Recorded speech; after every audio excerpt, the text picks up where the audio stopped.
Board university, మంచి భవిష్యత్తు కోసం తెలుగు విద్యార్థులు ఇష్టపడే యూనివర్సిటీ. మైండ్ సెట్ అనేది కూడా ఎందుకు ఈ ఆర్ట్స్ వైపు ఏముంది వద్దు అని ఎంకరేజ్ అనేది చేయకుండా వదిలిపెట్టేసి ఈ సీరియస్ చదువు ఇదే ఉండాలని అనే ఆ మైండ్ సెట్కి చేంజ్ అవుతున్నారు. ఇప్పుడు నేను ఎందుకు ఇంత అప్రోచ్ చేస్తున్నాను, నేను బయటికి ఎన్ని ఛానల్లో పిలిచినా చెప్తున్నాను, నన్ను సినిమా గురించి అడగండి, ఆర్ట్ గురించి అడగండి, నేను చెప్తానని అంటా ఫస్టే. ఎందుకంటే ఐ వాంట్ దిస్ యూనో ఈ థాట్ ప్రాసెస్ని వాళ్ళకి తెచ్చుకోవాలి పేరెంట్స్. ఎందుకంటే ఈ ఒక్క సబ్జెక్ట్ తోటే you can you know build a creative intelligence in the child. Okay, otherwise thought out of the box thinking ఎక్కడి నుంచి వస్తుంది మనకు? ఇప్పుడు నేను ఇవాళనే మీకు చెప్పినాను కదా, క్లోనింగ్ అనేసి క్లోనింగ్ టెక్నాలజీ వచ్చేసింది. ఎక్కడి నుంచి అంటే ఒక డాగ్స్ ఈ స్పాన్ ఎంత ఉంటుంది, మోస్ట్లీ 10 హార్డ్లీ 12 years అట్లా అనేసి 14 years అంతకంటే ఎక్కువ ఉండదు. సో ఉల్ఫ్ నుంచి that is living for 13,000 years అని అంట. అక్కడి నుంచి తీసుకొని వచ్చి ఏదో ఒకటి చేస్తున్నారు. Genetically they are doing so many advancements అనమాట, జెనెటిక్ ఇంజనీరింగ్ అనేసి. సో ఇవన్నీ first thing before you get in to the actuals ఆ క్రియేటివ్ థింకింగ్ ఉండాలి కదా. ఆ థింకింగ్ వచ్చినాకనే కదా. Suppose you want get a car on the road also, you want manufacture a car on the road, first thing your thinking should start, isn't it? ఎట్లా plan, ఎట్లా design ఉండాలి, ఎటువంటి car ఉండాలి, and then after that you go in to technology. So AI మనకు technically AI is giving us so much అనమాట. ఇప్పుడు now AI is also interfering with ఆ creativity. అది భయంకరం అనమాట. సో ఏదైనా అడిగితే ఇచ్చేస్తుంది, బట్ మీ మైండ్లో ఉన్నది మాత్రం ఇయ్యలేదు. అది రీసెంట్గా ఈ గిబెల్ అని చెప్పేసి అది కూడా చూసారు కదా? చూసిన అది ఎలా అనిపించింది? ఏదైనా కొత్తగా వస్తే మనకి ఇష్టమే, అన్ని వాడతారు. అది నార్మల్గా కూడా కాదు, అంటే ఓపెన్ చేస్తే ఇంకా అంతే, ఒకటే మ్యూజిక్ ఫొటోస్ మార్చేస్తున్నా అని చెప్పేసి కొన్ని రోజులు అట్లా ఉంటాయి అన్నమాట. బట్ ఏదైనా కానీ మనకు ఇఫ్ ఒరిజినాలిటీ అనేది ఉండాలని అంటే మన థింకింగ్ తోటే రావాలి అనమాట. That is very very important. Technically ఎన్నో వస్తాయి, దాన్ని వాడుకుంటాం మనం, but then originally if you have to bring out something you have to think differently in every aspect. Can I ask you one thing?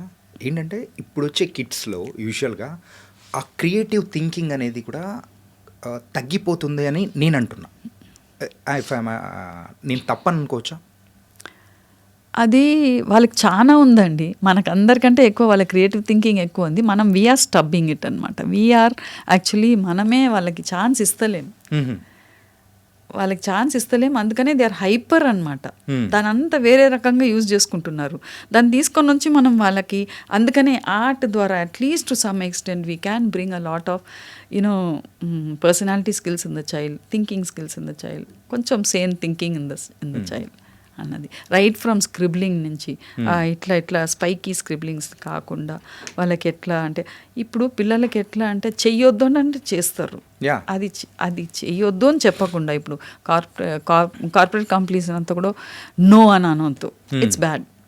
How can you say, ఇప్పుడు water కావాలని అడిగితే no I don't want అనేదాని బదులు thank you అని అంటే అయిపోతుంది. So that is a pleasant way of saying no అన్నది. So అట్లా పిల్లలకు కూడా మనం అటువంటిది కొంచెం నేర్పినామంటే వాళ్ళకి art is the only subject where you can bring.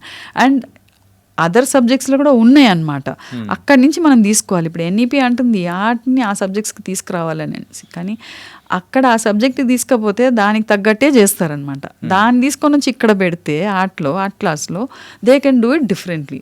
Okay, ఇప్పుడు ఈ ఇండి ఫేమ్ అని చెప్పేసి మీరు స్టార్ట్ చేశారు కదా, సో అందులో గ్రేడ్ వైజ్, సో ఆ గ్రేడ్ అనేది ఎలా ఉంటుంది అసలు? సారీ, ఆ ప్రాసెస్ అనేది కూడా అంటే ఒక గ్రేడ్కి సంబంధించి ఎలా ఉంటుంది? ఇప్పుడు వాళ్ళకి వీక్లీ 1 క్లాస్ ఉంటుంది ఆర్ట్ అండ్ క్రాఫ్ట్ అనేసి, వీక్లీ 1 or 2, కొన్ని స్కూల్స్ 2 classes ఉంటుంది.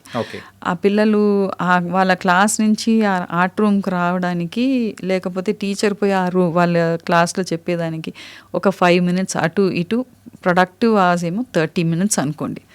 ఆ 30 minutesలో ఇప్పుడు ఏదైనా చెప్తే, ఇప్పుడు మనం మాట్లాడుకున్నాం కదా, 30 minutes కాలేదు కదా, I gave you few things కదా, కొంచెం మీకు కూడా you would have start thinking different, isn't it? అట్లా 30 minutesలో కూడా ఏదైనా చెప్పొచ్చు మనం, ఏదైనా చెప్పొచ్చు. సో దట్ ఈస్ ఆ థాట్ ప్రాసెస్ రావాలన్నమాట వాళ్ళకి, ఆ థింకింగ్ రావాలి. అంటే ఏమొస్తుంది, ఏం చేస్తాం, 30 minutesలో ఏం చెప్తామని ఆల్రెడీ టీచర్ అనుకుంది అనుకోండి, టైం అంతా వేస్ట్ అయిపోతుంది. ఓకే. సో వాళ్ళకి ఇంట్రెస్టింగ్గా మనం పెట్టినామంటే పరిగెత్తుకుంటూ వచ్చి సెట్ అయిపోతారు.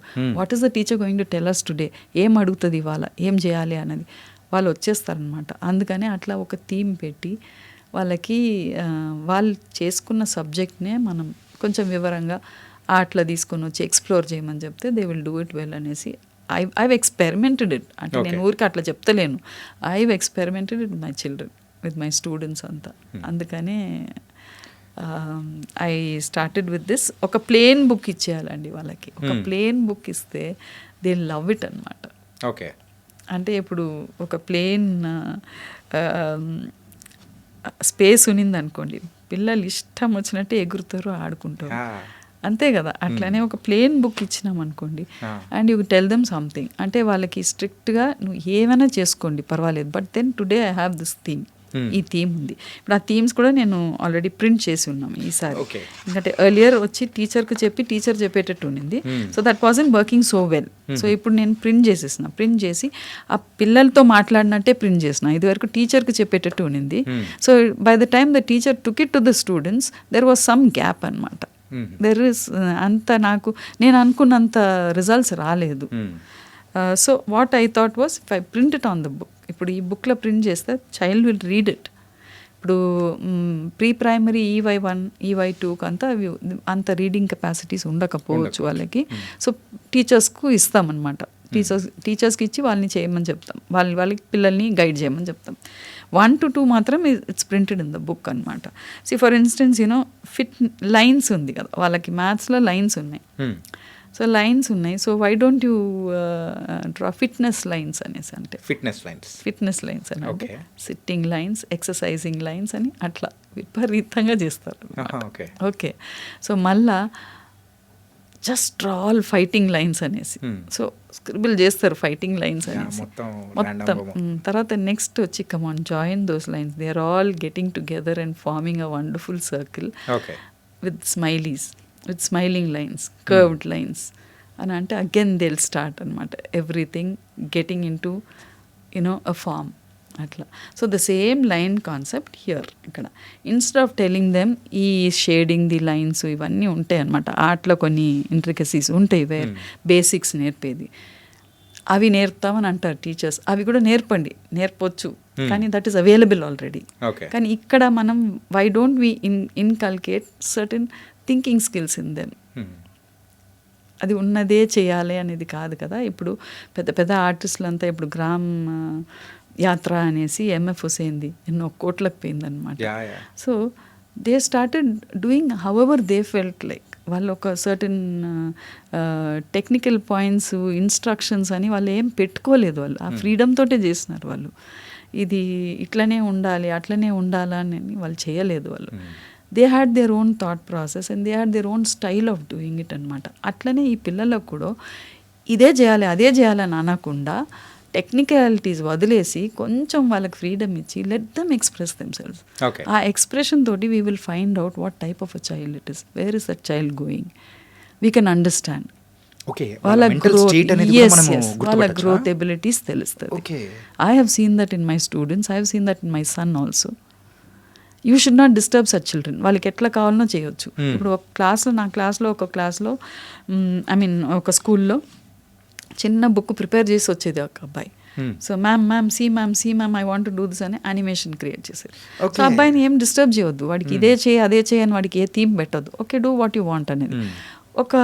ఒక అబ్బాయి వచ్చేది, డైరెక్ట్గా వచ్చి రెడీగా వాటర్ కలర్స్ తీసుకునేది, direct without pencil sketching he would paint అనమాట. So mustn't stop that. అంటే he has something in mind, వాడి స్టైల్ వాడు చేసుకొని, వాటర్ కలర్స్ అంటే ఇట్లనే చేయాలి, you have to wet the paper, you have to do only on this paper, you can't do it on this అని అంటే వాడికి ఫియర్ ఆఫ్ ఎక్స్ప్రెషన్ వచ్చేస్తుంది. ఇంకా వీళ్ళు వద్దు అంటున్నారు ఒక సల్కీ ఫీలింగ్ తోటి వాడు చేయడు, ఏం చేయడు. వాడు చేయాలని అనుకున్నది కూడా చేయడు. అంటే ఆ క్రియేటివ్ ఎక్కువ ఇన్స్ట్రక్షన్స్ ఇస్తే క్రియేటివ్ మైండ్ డెవలప్ అయ్యేది ఆ టైంలోనే. అక్కడే మనం రిస్ట్రిక్ట్ చేస్తున్నాం అనుకో, అక్కడనే చేస్తున్నాం. ఇప్పుడు ఫర్ ఇన్స్టెన్స్ ఇప్పుడు తరుణ్ని పొద్దున్న లేరా అని అంటే ఊరికే నాక్ చేస్తున్నావు అని అంటారు. మీరు కూడా అంతే కదా. ఓకే, తినిపోరా, ఏంద్రా ఇది తింటున్నావు అది తింటున్నావు, ఇంత నూనె వేసినావు అంతే నూనె ఏదో అంటారు కదా మీరు. So you want your own freedom Yeah. కదా అట్లా.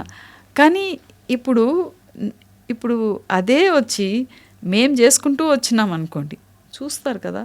Learning is almost 80% of learning is by seeing and by listening. Okay. So అది చేసుకుంటూ వస్తే వాళ్ళు చూస్తూ ఉన్నారు కదా, ఏదో ఒక రోజు వాళ్ళకి అనిపిస్తుంది మనం కూడా ఇట్లా చేయాలి అనేసి. సో అట్లా పిల్లల్ని ఫోర్స్ చేయవద్దు, ఇదే చేయి అదే చేయి అని అన్నామంటే వాళ్ళు చెయ్యరు. అక్కడి నుంచే స్టార్ట్ చేయాలి. ఆ ఫ్రీడమ్ ఇచ్చి we'll have to trap them అనమాట. అక్కడ ఆ క్లాస్లో it's a beautiful learning space అండి. క్లాస్ రూమ్ అన్నది ఒక 30 మందో 20 మంది పిల్లలు ఉంటారు కదా. అందులో చాలా వచ్చి naughty children at least 1 or 2 will be there. 1 or 2 ఎన్ని హ్యాండ్ఫుల్ ఉంటారు. చాలా బాగా చేసే పిల్లలు ఒక 10 మంది ఉంటారు. Okay, or even 1 or 2. వాళ్ళు చేసిన వర్క్ని ఆహా wonderful, how well you've done, you've just done it so well, I'm going to put it up on the board for you, see how nicely he's done అని అంటే చాలు, వాళ్ళకందరికీ చూకమంటుంది. రేపు నేను కూడా బాగా చేయాలి అన్నది ఉంటుంది. అందులో మళ్ళా చేస్తే చేయని అన్న పిల్లలు కూడా ఉంటారు. That will be very few అనమాట. But in course of time as they grow big ఆ వాతావరణం అవన్నీ చూస్తారనమాట. ఎందుకంటే it's totally a practical class. అది చూసి వాళ్ళకి గుర్తు వస్తుంది అనమాట. ఆహా అట్లా అప్పుడు చేసినారు, వాళ్ళు ఇట్లా చేసినారు, నేను కూడా I think I should start thinking like this. When you get in to a career also you may want to take some ideas from that class. So that is how art class will work. Okay. ఈ art class వల్ల వచ్చే ఉపయోగం ఏంటి అని ఒకవేళ parents ఎవరైనా అడిగారు అనుకోండి. అదే అంటున్నాను, సారీ టు ఇంటరప్ట్. ఆర్ట్ అంటే డ్రాయింగ్ అనుకుంటున్నారు, ఆర్ట్ అంటే డ్రాయింగ్ కలరింగ్ అని అనుకుంటున్నారు. It is not that. That is why I want the teachers also to understand. Art అంటే ఆ కాన్సెప్ట్ని తీసేసేయండి. Art is not like that. Leonardo da Vinci brought in maths science with art. Okay, Piet Mondrian అన్న ఆయన primary colours తోటే he has done lot of, and with mathematical figures is done lot of works అనమాట. అంటే ఇది నేను ఒక ఆమెతో చెప్పినప్పుడు నేను రాసినాను అనమాట. We have to change the patterns of art in art classes అంటే no we are already designing cultural, మన కల్చర్ రావాలి, ఇది రావాలి. మన కల్చర్ అనేది ఎక్కడైనా నేర్చుకుంటారు. ఇప్పుడు నిన్న కూడా ఒక క్లాస్లో ఒక స్కూల్లో ఒక టీచర్ వచ్చి చెప్తుంది, మ్యామ్ కేంబ్రిడ్జ్లో వచ్చి మాకు ఈ మా ఫస్ట్ మంతే ఇట్లా ఉంది ma'am, we have to find out any 10 children, the child has to find out any 10 vegetables and fruits find out from 10 states అనమాట. From any 10 states or countries the child has to find out vegetables and fruits. ఇది మన గూగుల్లో నొక్కితే వస్తుంది కదా, information కదా. Information and technology is already available. It is there. It can teach. I mean, you can learn it anywhere. But to train your mind, you need a process. You need a environment create cheyali anamata for the learning process to get enhanced. Either positively or negatively. Right. Atla. So adi I wanted to put in anamata. And coming